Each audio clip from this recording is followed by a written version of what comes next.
Ce qui avait commencé comme un rêve d'amour était désormais réduit à un contrat juridique. Après le divorce, je me retrouvais seule avec Kwam, mon fils qui n'avait que 2 ans. Kofi n'avait pas contesté la garde, jugeant que c'était la meilleure chose pour notre enfant vu son jeune âge. Il venait le voir certains week-ends, apportant des cadeaux, mais ses visites étaient devenues rares. Il avait besoin de temps pour guérir, pour digérer ce qu'il avait vécu.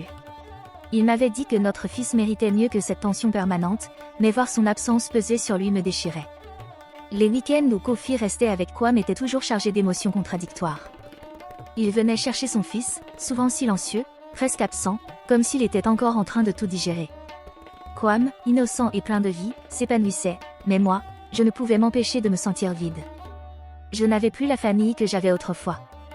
Après le divorce, je n'avais qu'une pensée, retrouver Amadou, mon ex, espérant qu'il pourrait être celui avec qui je repartirais de zéro.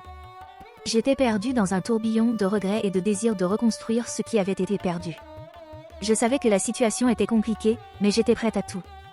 J'ai pris mon téléphone et l'ai contacté, espérant une chance de réécrire notre histoire. Amadou, ça te dirait de nous revoir? Peut-être qu'on pourrait commencer quelque chose à nouveau. Je suis prête à tout pour être heureuse, pour reconstruire ma vie. Il mit un moment à répondre, puis son message arriva enfin. Adjoa, je t'ai toujours respecté, mais il y a des choses que je ne peux pas accepter. Tu as trompé ton mari, Kofi, et ce malgré tout ce qu'il t'a offert.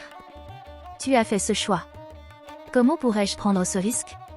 Si tu as pu tromper l'homme qui te donnait tout, je ne peux pas faire celui qui va te prendre pour épouse. Je ne peux pas faire confiance à une femme infidèle, surtout une mère célibataire. Ces mots me frappèrent comme un coup de poignard. Amadou, celui vers qui je tendais la main, celui qui aurait pu être ma chance, me rejetait. Il avait raison. Je n'avais aucune excuse pour ce que j'avais fait, et maintenant je devais en subir les conséquences. Il ne pouvait pas comprendre et il n'allait jamais me pardonner. Je restais là, devant mon téléphone, les larmes coulant sur mes joues. Tout ce que j'avais espéré s'effondrait. Amadou me rejetait, et je savais au fond de moi que je ne pouvais plus réparer ce qui était brisé. Je n'avais plus de repères, plus de famille, plus de mari, et Amadou ne voulait même pas de moi. Alors, après une série de décisions que je n'aurais jamais dû prendre, je me suis retrouvée seule et brisée. Mon mariage avec Kofi s'est effondré non pas à cause du destin, mais à cause de moi, à cause de cette faiblesse que je n'ai pas su repousser.